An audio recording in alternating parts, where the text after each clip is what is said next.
Okay, we're going to talk football on Let's Talk Football. All that coming up. Such an intro.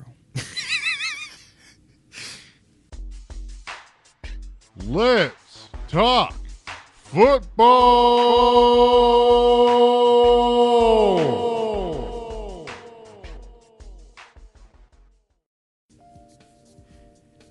All right, welcome to welcome to Let's Talk Football, episode 9 officially. I'm your host, John Behrens. And I'm Joshua Perkins. Okay, college or pros? Let's go college. All right, what do you got for us, Josh? All right, so, I'm done talking about LSU. We did that on KG Connection. All right, so 3 teams in the top 10 lost. So other than LSU, Oklahoma lost in their Red River rivalry versus an emerging Texas team that a lot of people feel like the Longhorns are back. Yeah, we'll see. And Auburn lost to unranked Mississippi State this weekend on the road. This weekend, I have some upset picks. I have Colorado going against USC. That's going to be an upset alert. Big game to watch for is Wisconsin and Michigan at the Big House. Another game will be Texas A&M and South Carolina, which I think South Carolina can have a chance to maybe upset the Aggies. Washington and Oregon, a battle of 2 ranked teams in the ACC. And those are my little bit upset picks going on. Georgia, of course, going against LSU. I mean, we talked about on KG Connection. I mean, I don't believe in beating a dead horse right now. We beat a dead horse quite a bit of times. Another good game to watch for is out of the American Conference. Number 10, Central Florida, who's finally in the top 10 behind their stout quarterback, Mackenzie Milton, who I feel should be in the race for the Heisman, going against a very tough Memphis team. One of their leaders, wide receiver DeMonte Coxey, who I've had the pleasure of playing with back in high school. I thought I should put that out there. Will Grier will continue from West Virginia, continues his Heisman campaign as the Mountaineers go up against the Iowa State Cyclones this weekend. Alabama plans to continue their national title defense as they go against Missouri at home, which Alabama's a 28-point favorite against the Missouri Tigers.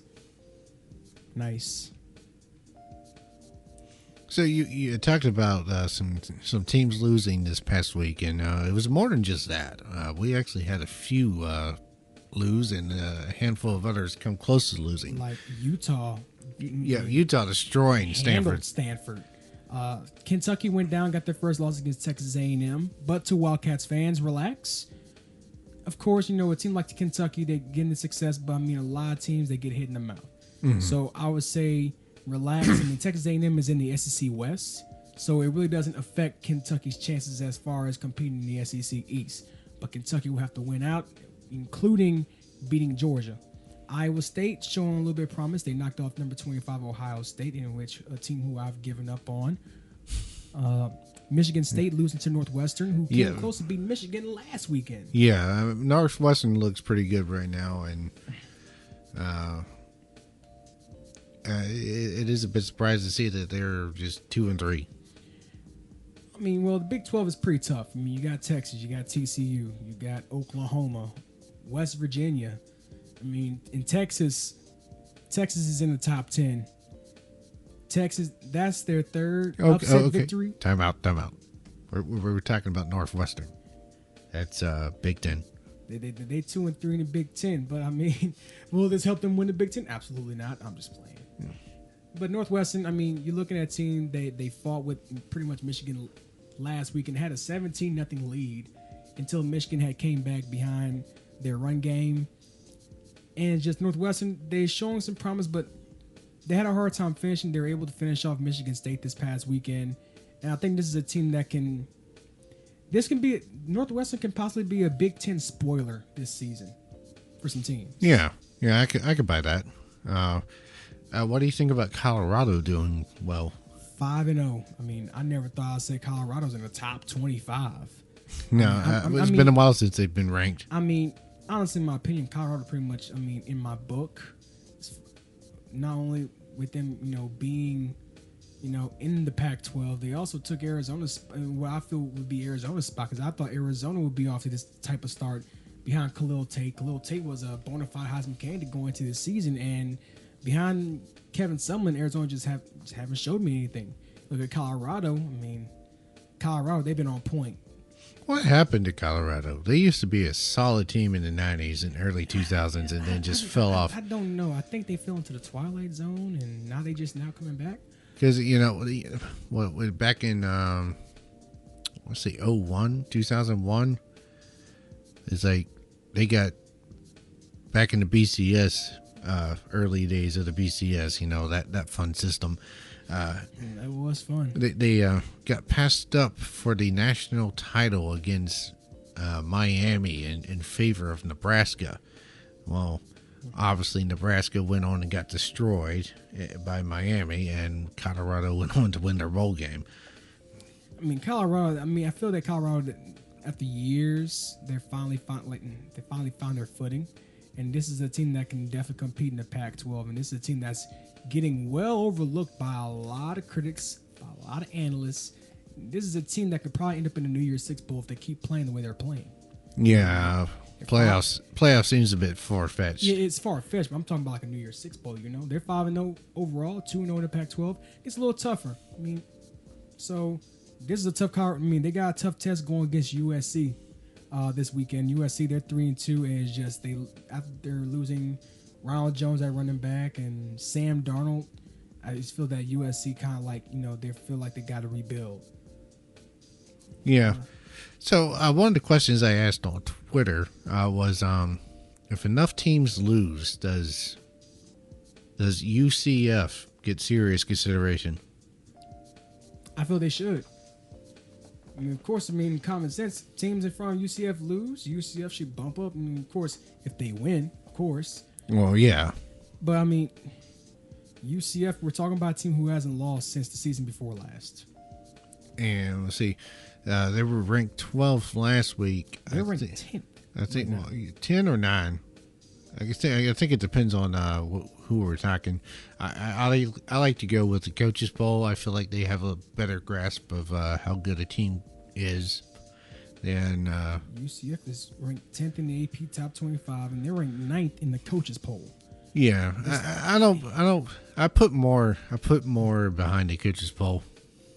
I mean, of course, it's the coaches. But UCF, they jumped up 4 spots in the Coaches Poll. This UCF team behind Mackenzie Milton, I feel this team could be a threat to almost anybody. Unless you're going against Alabama or Georgia or Ohio State. The reason why they're so hesitant about moving UCF up so quick or moving them up a little too fast, the reason why is because there's a lot of question marks when we get higher in the top 10. There's questions. Will they be able to compete with teams like Notre Dame, Clemson? Central Florida, we're talking about a group of 5 school, not a Power 5 school. So can they compete with Alabama, Georgia, Ohio State, Clemson, Notre Dame? Can they compete with those guys? And that's why there's been some hesitation about moving UCF up so far. They don't want them to get moved up so far and then get destroyed so bad. Yeah. Speaking of top 10, Washington's back in the top 10. So is Penn State. West Virginia continues to climb. They got a Heisman quarterback in Will Grier who's looked pretty good this season. Yeah, and speaking of the AP poll versus the Coaches Poll, here's Wisconsin. In the Coaches Poll, they're 10th, but the AP poll, they're 15th. That's a significant difference. Look at Wisconsin. We're looking. I feel that there's still some jitters after they lost to BYU. But you got to give respect to Wisconsin. They've bounced back. They've dusted themselves off and bounced back. And they got a chance to make a statement when they head to the Big House to face the Michigan Wolverines this weekend. Michigan, who's trying to keep up in the Big Ten. This game is going to pretty much determine who's going to compete with Ohio State for the Big Ten title. Yeah, it looks like Cincinnati's making their annual top 25 cameo. Hey, Cincinnati's look good, especially after, big win against UCLA, first game of the season, and just Cincinnati, they've showed no signs of stopping this season. Yeah, well, I kind of feel, me personally, I guess, every time I see Cincinnati do well, I keep thinking they're going to be the, what we used to call the BCS busters, but then they play an actual team and disappoint. now we got a team like UCF, and if the BCS was still around, they would have been true BCS busters. I mean, you look at how they played last season and how they played against Auburn last year in the Chick-fil-A Bowl back when Auburn was at their best. And pretty much, I mean, Cincinnati, their only hurdle would be UCF. They're in the same conference, and so I mean, a lot of Group of 5 teams are making noise this season. So let's just look a little bit longer at UCF. Let's say, back in the day we had BCS busters. We obviously don't have the BCS anymore, so you don't have BCS busters. But you do have the 14 playoffs, and there's been few. It seems like just a handful, like the same 6 teams that just play musical chairs with the playoff spots. Let's say UCF goes undefeated again this season. And then let's just progress 1 year forward and say they go undefeated a third straight year. Do they start getting consideration, or are we just looking at another BCS buster scenario? I'm just going to take it another step forward. If UCF just continues this dominance, like the scenario you played out, if they go undefeated this season, they don't get consideration for the 14 playoff. If they don't get if they go undefeated next season, I'm not going to just go as far as 14 playoff. I might go as far as maybe a switch in conference. Right. I might go that far, and UCF I feel would be a pretty good fit in the ACC. But it's like going back to the BCS days, you had Boise State and TCU. Constantly putting up 12-1 and 13-0 seasons, making BCS bowls, winning them, but never having any real shot at the championship because of the conference they were in. And even though they would end up playing teams like, the 06 Fiesta Bowl between Boise State and Oklahoma. Yeah, Oklahoma, yeah. I mean, you look at 2 teams. You look at TCU. They've progressed, and through being in another conference, they've evolved.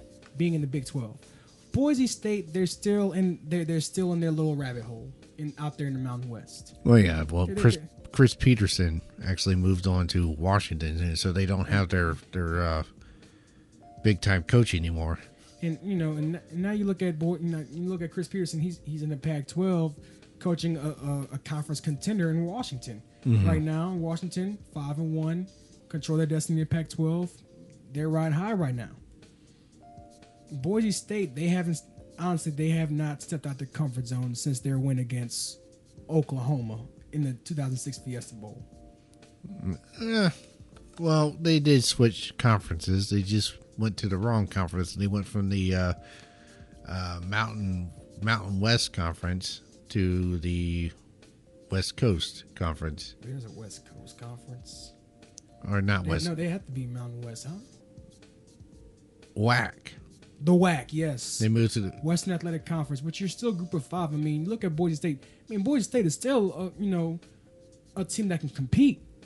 Or did they move from the WAC to the Mountain? I believe they were WAC and they moved to the Mountain West. Okay, so they were that's WAC what it and was. moved to the Mountain West. And which almost became a pretty solid conference, because you remember, like, for that 1 year they had Boise State, TCU, Hawaii, Colorado, Utah, and BYU. And with Hawaii, I hope y'all remember them Colt Brennan days. Good God, Hawaii was unstoppable until they went to the Sugar Bowl and got blown out by Georgia. That was bad. I remember that game. I watched maybe the first quarter and I'm like, okay, Georgia has this one. Yeah, Georgia blew them out pretty bad, and Hawaii had a taste of reality, and they haven't snapped back from it yet. So, no. Yeah. Although Hawaii did come out on the first play, opening kickoff, and lay a pretty nasty hit. Oh, Hawaii! It's just they haven't really found their footing yet. Ever since. I don't know. But Texas, though, gotta give credit to the Longhorns. I mean, of course, when Coach Herman first came in, it was going to be a process. But Texas, they truly trusted the process. Right now, they're 5-1. They're undefeated in the Big 12 right now. And this is a team. Now that Texas beat Oklahoma, I got Texas as my front runner to win the Big 12. Well, yeah, maybe get some absolutely, without question. Oklahoma is the big team in the Big 12 right now. Actually, no. I'm sorry, I take that back. Has Texas played West Virginia yet? Not yet. West Virginia is the final. Is probably the final hurdle for Texas. Yeah, West Virginia's ranked 6th in the nation, and they're playing pretty strong football right now. And one of their players actually proposed to his girlfriend after the win this past weekend. FYI. Nice. Hey, good for him. There's love everywhere. There's love for everybody. I remember seeing the video on Twitter. That's the only reason why I know. I remember when Ian Johnson, running back of Boise State, after the Fiesta Bowl, proposed to his cheerleader girlfriend. That wasn't on national TV? That was very romantic, especially after scoring the game-winning touchdown. Very romantic, my man. I hope y'all are married. If y'all marriage didn't work out, I would not be surprised. But congrats to you. I know I'm 12 years late, but congrats to you.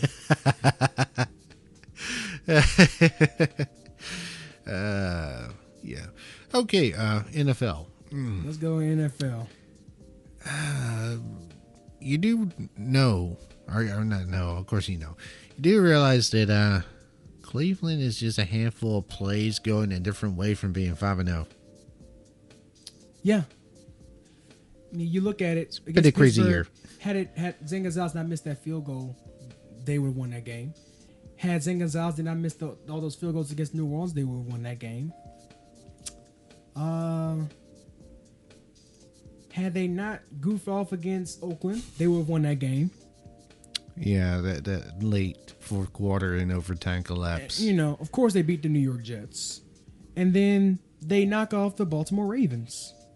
They could be 5-0, but instead they choose to be 2-1. But still, they got some wins this season. They have have more wins this season than they have had in the past 2 seasons combined.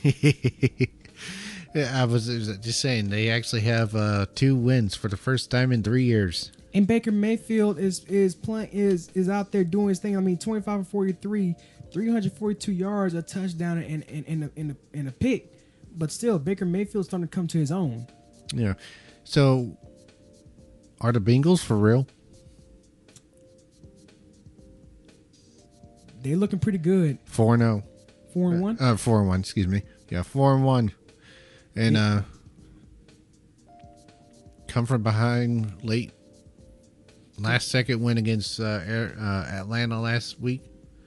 Hey, to go into Atlanta, that's hard to do. Going into Atlanta, going against the Falcons, and they knock off a pretty good Miami team who I thought was going to make some noise in the AFC, but after losing Cincinnati, that's their second straight loss. They got blown out by New England last weekend, the weekend before last, and then they lose this weekend after Miami was going to the fourth quarter of the Cincinnati game with a 17-3 lead, all kinds of momentum, and then the Bengals just hang 20. They outscored the Dolphins 24-0 in the fourth quarter alone. Yeah. So what's up with the defenses this year? I'm still asking that question because it's still going on. For example, everybody wants to get behind the Rams. Why? Their defense the last 2 games has been abysmal. I guess because the Rams have so many weapons. They got such a stacked team, but defense, they're not really showing how good they can be. They gave up 31 points to the Seahawks. They gave up over 100 yards to their weak rushing offense. Oh, yeah, but they've given up 31 points to their last 2 opponents. Yeah. And it's like retarded numbers of yardage defensively. Basically, the offense has been carrying them. Yeah. The offense has been carrying them, and that's why whenever the Saints play them this season, I wouldn't be scared going against the Rams because they got a stacked defense, but the defense hasn't really been playing up to standard, and they're going to be in for a rude awakening because the offense for the Saints offense is only going to evolve over the weeks. Well, yeah, not just that, but I mean, it's all over the place. I mean, the Vikings actually managed to win a game for once last week. They got revenge over the Eagles. Over the Eagles, because the Eagles' defense is not living up to its past standard, and I mean nobody is. I honestly cannot say I'm starting to see some teams that look like if they can play consistently and consistently prove that will change. But as of right now, even with the 2 undefeated teams left in the NFL, I've yet to see one team that I can honestly say I'm impressed with. I mean, just even looking at Kansas City, they had no business winning in their last 2 games. I mean, Denver dominated all but 3 minutes of the game against Kansas City. And then last week, you got frickin' Jacksonville, which decides it can't defend the ball anymore, and Blake Bortles wants to fumble twice inside the 5-yard line. And throw 4 picks. But at the same time, Jacksonville did rack up 500 yards of total offense despite only putting up 14 points and giving the ball up 5 times. Well, yeah, because they fumbled twice inside the 5. And, and Patrick Mahomes, I mean, it's one of his not good games. I mean, he didn't throw a touchdown, but he did throw 2 picks. And Leonard Fournette, I mean, he can't stay healthy, so they got signed Jamal Charles, who I haven't really seen in a while. No, assuming he can still play. Assuming he can still play. I mean, New York the Giants still trying to find their footing. I mean, they lost to Carolina last weekend off a 63-yard field goal. Yeah. By good old Graham Gano. Yeah, and then Sunday night football between Dallas and Houston. Hey, big ups to Texans. Still, just such a snooze of a game. It was. I mean, a good defensive battle. I mean, in my opinion. But Dallas offense. Still has a lot of work to do. I feel that the Dallas offense is not going to get better. They're not going to progress until they learn how to start being aggressive. They only put up 292 yards of total offense, while the Texans despite only scoring 19 points and giving the ball up twice, they put up 462 yards of total offense. They outdid Dallas in first downs. Houston racked up 25 first downs, while Dallas only racked up 14. And Houston had over 36 minutes of time of possession. Pretty much Houston statistically dominated this game. Of course, Houston has some things to work on. While Dallas, now people are starting to try and put Jason Garrett on the hot seat. It doesn't surprise me. It doesn't surprise me neither. But I feel that Dallas, if they don't get something going, this might be Jason Garrett's last season with America's team. Oh God, America's team. It's a term I've gotten used to. I'm just not going to even fight. America's team. I'm not going to fight with it. Also, a huge shout out to the Arizona Cardinals racking up their first win of the season last weekend against San Francisco. Though if San Fran had Jimmy Garoppolo, it would have been a totally different scenario. But possibly. Josh Rosen still has some things to work on. He went 10 of 25 for 170 yards and a touchdown, but he's a rookie. He'll come into his own. Christian Kirk, 3 catches, 85 yards for a touchdown. And get this, despite scoring 28 points, Arizona only had 220 yards of total offense, while San Fran had 447. But San Francisco controlled the clock. Get this, San Francisco basically dominated Arizona statistically. Okay, time of possession. Now, a game is 60 minutes. The San Francisco 49ers had 40 minutes and 12 seconds of time of possession, while Arizona had the ball only 19 minutes and 48 seconds. San Francisco racked up 33 first downs, while Arizona only had 10 first downs. San Fran, like I said earlier, 447 yards of total offense, while Arizona only had 220. But here's how Arizona won the game. San Francisco, while Arizona did not get the ball up at all, San Fran gave the ball up 5 times. Yeah. And that's how the game was lost by San Francisco. They couldn't keep the ball. Yeah. So, while team performances still seem to be a bit lacking at this point, I guess we could take a look at a few individual accomplishments. So, Tom Brady passed for his 500th career touchdown. To guess who? Josh Gordon, the wide receiver who the Browns just gift wrapped in a box Yep. and sent to New England. Like, here you go. We need him, but y'all want him, so whatever. We don't want him no more. We need him, but we don't want him no more. And That's basically what the well, like you said, Gano broke the either tied or broke the record for longest field goal. No, I think the record is still 63. So he tied it. Huh? So Yeah, he tied it. He tied it. All right, and well, Isaiah Crowell, 219 yards rushing for the Jets. I mean, oh, he had a big day for the Jets that day, going against a pretty tough Denver team. It's just Denver. They still trying to really find their identity.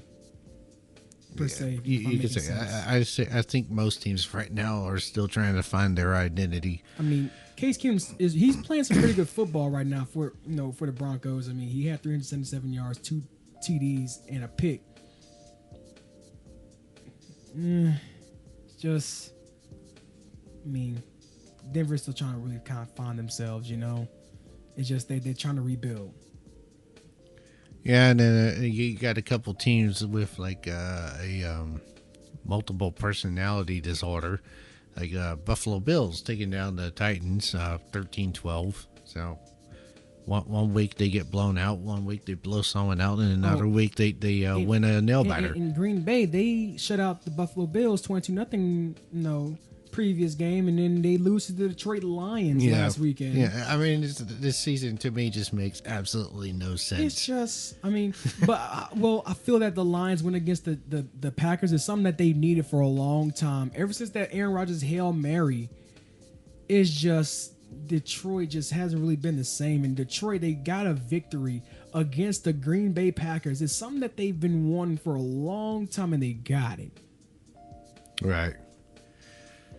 And of course, the big noteworthy accomplishment of the week, like we talked about previously, is Drew Brees passing Peyton Manning for all-time pass. Yes, I cannot celebrate it enough. I wanted to shed tears from that. But I mean, we've talked about Drew Brees. I mean, we cannot say enough of the guy. I mean, Drew Brees, he's remarkable. Not only as an athlete, but simply as a man, as a father. I can't find a graphic, but it was something like he's now officially thrown for like 40 miles, like 700 something Superdomes. Y'all can say what y'all want about Drew Brees. He's the best. He's the greatest. And if you don't feel that way, I hope your significant other just dumps you for somebody who you feel is significantly inferior to you, to the point to where Drew Brees had to be sicker like Batman, like the bat logo in the air. He'll come to you and he'll give the same message he gave to his boys. You can accomplish anything as long as you're willing to work for it. And then you still won't work for it, and then you just lead a miserable life. So you better get on board and say that Drew Brees is the greatest, because he is the greatest. Yeah, he's easily arguably the most underrated quarterback probably ever. He is. I mean, a lot of people they've given a lot of credit to Dan Marino, Peyton Manning, Brett Favre, of course, Brett Favre, the gunslinger. I mean, who could ever forget Brett Favre? Yeah, and those guys deserve their credit. But Drew Brees, he deserves all the credit in the world. I mean, we're talking about a guy who a lot of people thought was done for after his horrific arm injury when he was at San Diego against Denver, and I've watched that play. And, Drew Brees dove in with his arm first, and I saw how that arm bent. And the average man will probably just walk away from the game. I saw that arm bent and how Drew Brees held his arm up when he walked off the field. Like, his wife, Brittany, was worried sick and had arthroscopic surgery.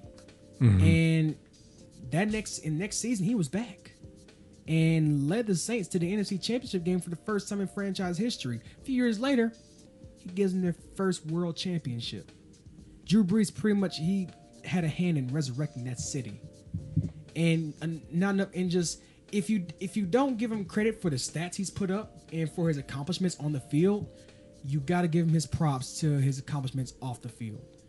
And just the impact he had on the city of New Orleans after the devastating Hurricane Katrina. Yeah.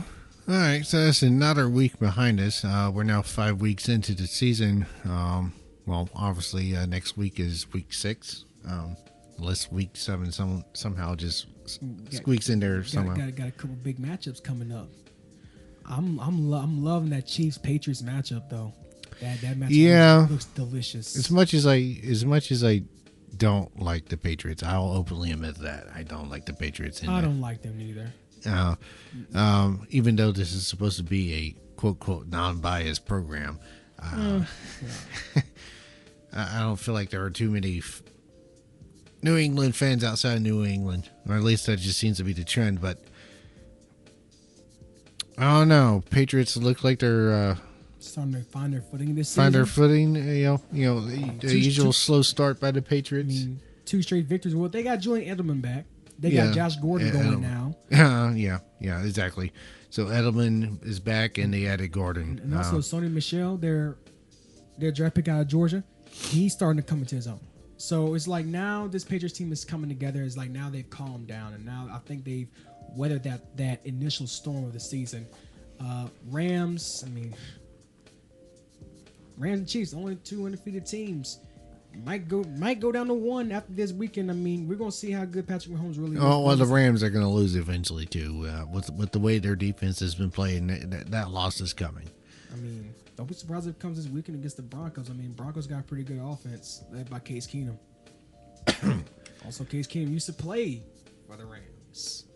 Yeah, during Jeff Fisher years. Yeah. Well, never mind then. I keep forgetting that Jeff Fisher used to coach those Rams. See, what would be the opposite of a quarterback whisperer if there was such a thing? Jeff Fisher.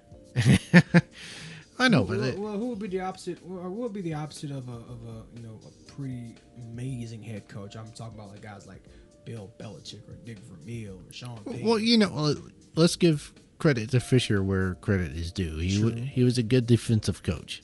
Yeah, that's true. That is true. He could not coach a quarterback worth a damn. Of course not. I mean, come on now. Just look at everybody who left that organization that has gone on to do at least decent, if not better than he did. And then now Jared Goff is one of the best quarterbacks in the country. I mean, you got Sean McVay, who's an offensive mastermind. I mean, he's young. He's younger than some of the players that he's coaching. But it's the chemistry. It's it's the togetherness. Right. Ravens Titans coming up. I'm guessing another 12-13. Low scoring game. I don't expect a lot of offense in that one.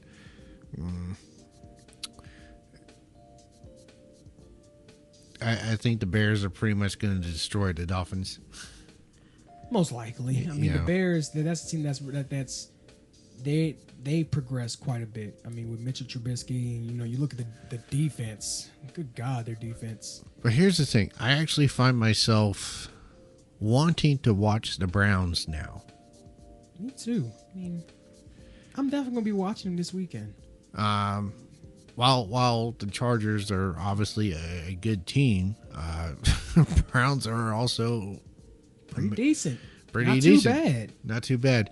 And we're now 5 games into the season, and the Browns are in the thick of their division.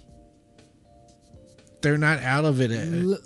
Now let this sink in. The Browns are a possible contender in their division. I'm going to say it again for those who didn't listen again. The Browns are a possible contender in their division. Now, I mean, I knew that there would be an improvement with Cleveland, but this is just stupid.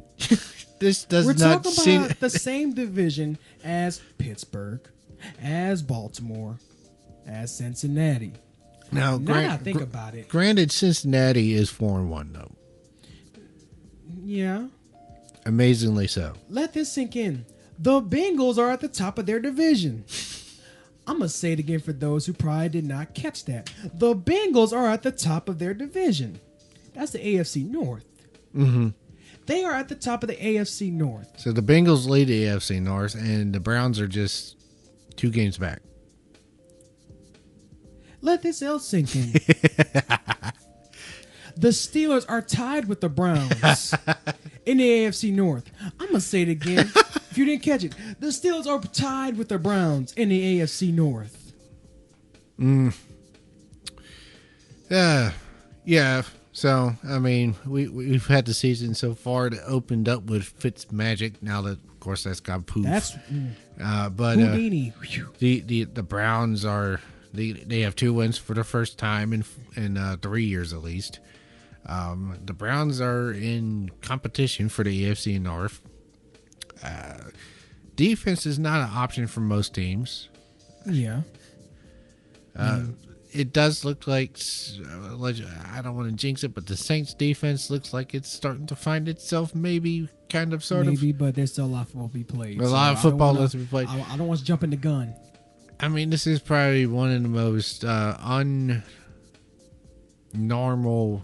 if you can call it such a thing. Just weird. How do we explain it? Just a weird opening to the season. Like it's just weird. Just like if some games you're like, oh wow, that's surprising. Then you're just like, why? And then just like the increase in injuries this year is just off the chain. It's the new rules. It's part of it. I would definitely have to say the new rule definitely has a role to play in the increase, but still, it's there's been an increase in injuries that are slightly higher than what we normally see for this early in the season. It's just like these football players, like Ajayi is now out for the year. Yeah, I've heard that torn. I love it's a torn ACL. I believe so. Yeah. And it's just like now, it's just like either that or a broken foot. It's basically MFVA, make football violent again. I think that's what the players are just trying to get across. Make football violent again. Football is a war sport. You cannot take the war out of football. Yeah. It was kind of funny. It was after watching that hit. Now that I think about it, the hit that J.P. Williams did on Adrian Peterson. Ryan Clark tweeted out, was like, "Wow, was that real football for a moment?" Make football violent again. Oh, no. Here's looking forward to a continuing, honestly, unpredictable and very exciting season so far. Thank you for tuning in to this week's edition of Let's Talk Football. And my last 2 notes. Last thought. 2 thoughts. Make football violent again. Drew Brees, the greatest of all time. Okay. Yeah, check us out on... we're on Facebook at Facebook at AI Sports Network. You can find us on Twitter at AI Sports 3. Our website is aisportsnetwork.com. And please subscribe to us on Apple Podcast. There we go. I get it out eventually. I've been John Behrens. And I've been Joshua Perkins. Treyway. Signing out.